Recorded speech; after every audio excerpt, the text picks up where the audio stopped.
Jania Nobel, qué gusto de veras que me hayas dado oportunidad de conversar contigo. A propósito de una experiencia, diría yo, consumada. Hoy quiero conversar con una de las periodistas más reconocidas de México, una mujer que con su libro Bitácora de Guerra nos transporta al corazón mismo de las tinieblas del Medio Oriente. Como occidental probablemente será difícil describir lo que hemos encontrado. Lo que nos salta a la vista es que en cada sitio hay una foto de Saddam Hussein y que cada iraquí grita ¡Viva el presidente! Pero también a las experiencias más íntimas de solidaridad humana que brillan en tiempos de conflicto. A pesar del dolor, aún hay sueños, y ahora esta generación de niñas espera realizarlos. ¿Qué te llevó allá, Jania? Yo creo que las ganas siempre de ir contracorriente, ¿no? Desde la escuela, desde la universidad decía yo quiero ser corresponsal de guerra, y desde el primer no que me dijeron ahí en la escuela dije ¿cómo no? Actualmente, el flujo constante de información parece suceder de manera automática y casi por generación espontánea. Pero debemos recordar que tras de cada una de las historias que leemos, vemos o escuchamos en los medios de comunicación, se encuentra siempre un reportero, una periodista que salió a buscar la noticia, en algunas ocasiones poniendo su vida en peligro para lograrlo. Sí, pues este es un supermercado, se llama Santa Isabel. Sí estaban robando. ¿Te dejaron sacar las cosas? Sí. ¿Qué lograste conseguir del supermercado? Harina grúa. ¿No te daba miedo que te detuvieran? Sí, pero como está la situación ahora... Hombre, literalmente lo que me han dicho los cuerpos de rescate es que están pidiendo misericordia. Muy buenas noches a México, transmitiendo en esta cobertura especial tras el paso de la supertormenta Sandy. Con la presencia de la Policía Federal, el Ejército y las autodefensas, barricadas como estas dicen que las mantendrán hasta que la calma no regrese de manera total. Todo reportero que se expone al peligro debe actuar con inteligencia, debe conocer lo más terrible de la condición humana sin perder su sensibilidad social y debe analizar las más grandes tragedias sin olvidar jamás la objetividad a la que está obligada. ¿Qué me llevó? Yo creo que esto, decir sí se puede, ¿por qué no? O sea que tú traías un impulso dentro desde tus años de formación como periodista. Sí. Y además, pues bueno, la circunstancia misma, ¿no? Sí, porque además empecé yo aquí en TV Azteca a cubrir la nota roja, lo fuerte, ¿no? Y era rudo, porque en ese entonces no cuidábamos tanto la estética. Y en algún momento sí era de, bueno, ya no los pongan, ya no es, no se ve bien, no es ético. Entonces dije, ¿y ahora cómo lo describo? Pues lo describía yo. Yo narraba lo que veía estando ahí en las escenas del crimen. Tú estabas junto a los Entonces, cañonazos, ¿no? Sí. Que en el frente.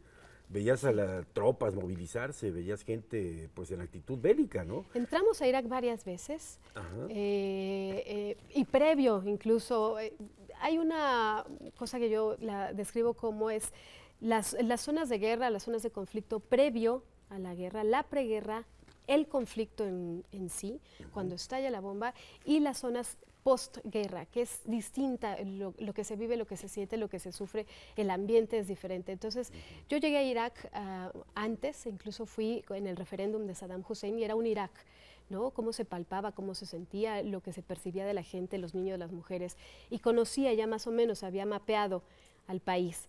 Y regresé después, 5 minutos antes de que se declarara la guerra, que estallaran las primeras bombas, y era otra tensión, ¿no? Ya muy cercano, y durante también. Eso fue en Irak, pero previo también habíamos ido a Afganistán en la búsqueda, no yo, sino Estados Unidos y su ejército, de Osama Bin Laden. De Osama Bin Laden, Sí. Claro, porque esto todo fue Entonces lo que se son momentos desató distintos. por el asalto a las Torres Gemelas, ¿verdad? Exactamente, Oye, tras pues la fíjate caída. que es una cuestión además que hay que añadirle el hecho de que estabas en países islámicos, ¿no? Sí.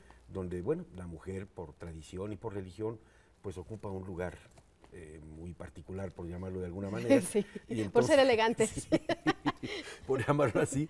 Y de pronto llega una reportera de guerra, pues para ellos de un país muy exótico como México, Sí. también te deben de haber mirado con los ojos cuadrados, ¿no? Fíjate que esa es toda una aventura, es todo un tema el ser mujer en países islámicos, y más de pantalones, y más dando las órdenes, ¿no? Siendo la jefa del equipo. O sea, no concebían como una mujer de Occidente estuviera en la calle de día con un par de hombres que no eran de mi familia, porque las mujeres en estos lugares tienen que salir con un familiar de línea directa, esto es, y hombre, ¿no? Claro. Tiene que ser su hijo, su esposo, ¿no? O su padre. Solas no andan, no de día tampoco. Entonces, pues yo andaba sola con camarógrafo y un traductor y gritando. Las instrucciones, ¿no? Era inconcebible y además luego también la imposibilidad cultural, porque le decía al traductor, y quiero entrevistar a ese grupo de mujeres. No.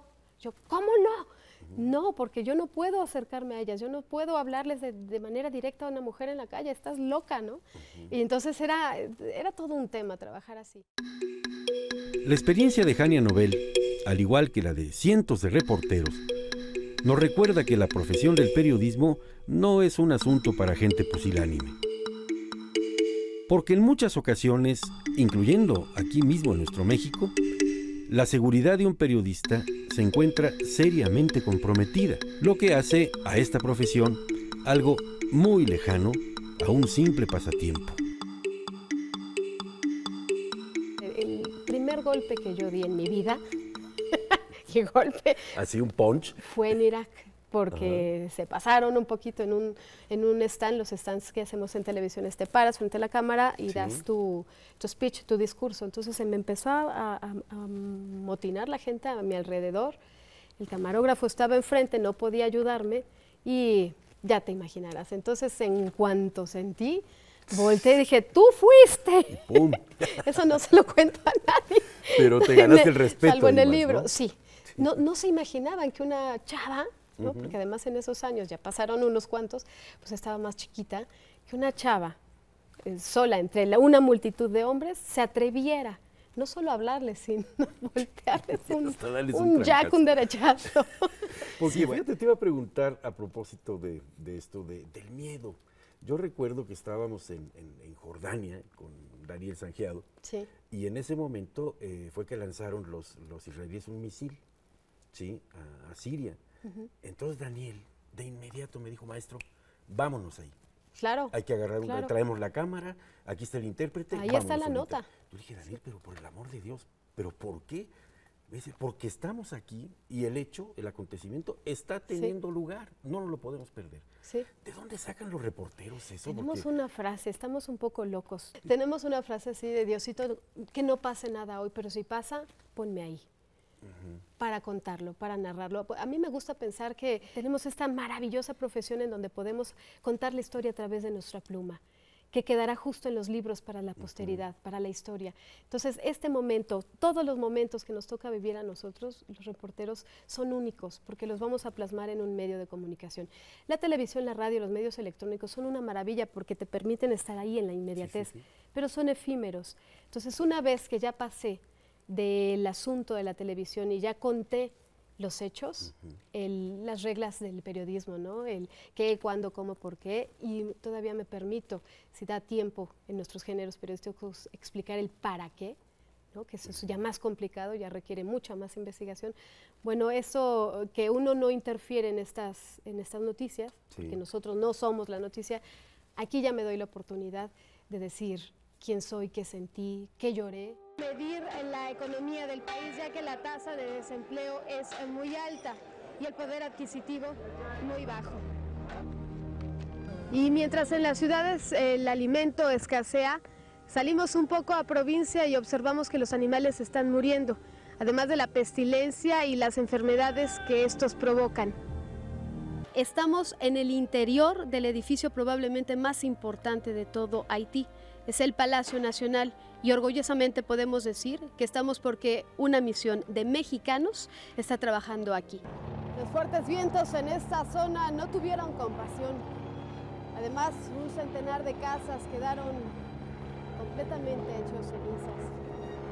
La gente apenas está regresando a reconocer lo que fue su patrimonio. Algo en particular que tú tengas como un recuerdo vivo de haber estado ahí. Pues son muchos, Gabriel, porque justo alguien me preguntaba, ¿por qué cuentas esto después de tantos años? Y esa es la respuesta que te acabo de dar, porque seguimos siendo reporteros en zona de guerra. en nuestro propio país. Entonces, ¿qué es lo que se te queda cuando preguntan si tienes miedo? Sí, evidentemente uno tiene miedo, pero lo que no tienes es tiempo para pensar en el miedo. Te quedas con eso, porque lo estás guardando tanto, lo escondes en tu backpack, en tu mochilita que traes en la espalda, para que no te gane, te mueve, te permite que salgas avante, pero el miedo va siempre contigo ahí guardadito. No es tu amigo, no es tu confidente, pero cuando regresas es cuando explotan todas las emociones. Con eso te quedas. Por eso creo yo hoy que hay que contarlo. En octubre del año pasado estuvimos en este hospital y conocimos a Hassam. En este nuevo México, la labor del periodismo nos pone en contacto con esa extraña gama de profesionales que dan todo por encontrar y cubrir una noticia.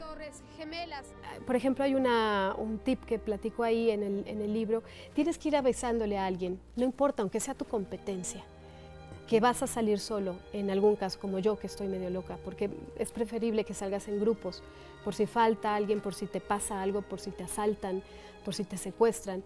Y yo en muchos de los casos salgo sola porque trabajo más rápido, más libre, y yo decido, y así traigo mis exclusivas. Entonces, sí le tenía que avisar por lo menos a alguien, y de preferencia del país, para que supiera si yo no regresaba, diera aviso a la empresa, diera aviso a la familia.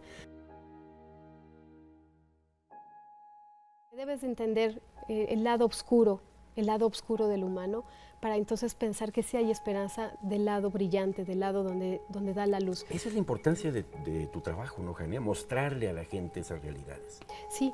Tiene un propósito. Me parece, y yo creo, siempre he dicho que me gusta pensar en hacer un periodismo social, humano, porque si no estás intentando cambiar al mundo para mejorarlo, entonces no tiene sentido decir que en un lugar, en un rincón del planeta, está sufriendo alguien. Si no lo vamos a ayudar, entonces ¿para qué decirlo? No hay que exhibir las carencias y la inmundicia humana, más bien hay que mostrarlas para ayudarle al que lo necesita, ¿no? Hay una lección, en el hecho de mostrarlas hay una lección implícita, ¿no? Y me gusta pensar en que después de que sale una nota, que sale un reportaje, que sale una transmisión en vivo, llega un buque de nuestra armada para llevar provisiones, para llevar ayuda humanitaria, que la gente se vuelca como pueblo que somos, hermosísimo, solidario, para ayudar. Oye, Jania, ¿añoras esto? Cuando estás ahora enfrentando la cámara en tu noticiario y que pasas cosas de estas, ¿te llega de pronto la idea de estar? Uno sigue siendo reportero. Yo no me concibo como periodista frente a una cámara solo leyendo. Yo me concibo como una reportera del campo de batalla, todos. Entonces me acabo de ir a una especialización, tengo un máster en Israel, en zona de conflicto, y me tocó justo en el operativo de margen protector. Entonces no lo añoro porque lo sigo haciendo. Ah, bueno. Lo sigo haciendo. Lo que sí es, las cosas se han puesto, el mundo se ha puesto más peligroso, ¿no? ¿Volviste a vivirlo cuando escribiste esto? Sí, y volví a llorar. No quiero que lloren ustedes, pero pues yo sí. Digo, si sale el sentimiento, pues bienvenido, me contarán ya, ojalá que lo lean. Es un pedacito de mí el libro, y seguimos, de todos modos, seguimos escribiendo y seguimos siendo reporteros en zonas como estas, ¿no? O sea, estar en Guerrero, porque un editor al cual aprecio me dijo, pero contéstame la pregunta, ¿por qué después de tantos años? Y la respuesta es esa. Porque sigo siendo reportera en zona de conflicto. Porque sigo en las mismas. Sí, seguimos yendo a Guerrero, con los Rojos, con Guerrero Unido, seguimos yendo a Michoacán, con la familia, con los verdaderos campos de batalla. Seguimos yendo a Tamaulipas, y así termino el libro, con estos tres ejemplos que también he cubierto en tiempos recientes en nuestro propio país. Qué bueno, Jania. Mira, es Editorial Trillas y por supuesto del Círculo Editorial Azteca. Una coedición. Te felicito muchísimo, Jania, de veras, es un placer estar ante tus experiencias aquí, bien documentadas, amenamente escritas, y además una vivencia que es parte tuya, como lo acabas de mencionar, ¿no? Sí, aquí ya me doy el permiso de hablar en primera persona. Ajá. Eres muy linda. Mil gracias, muchas y eres gracias. Muy valiente, Jania. Gracias por el espacio, mil gracias, Gabriel. Espero te guste, con todo corazón dedicado. Muchas gracias. Gracias.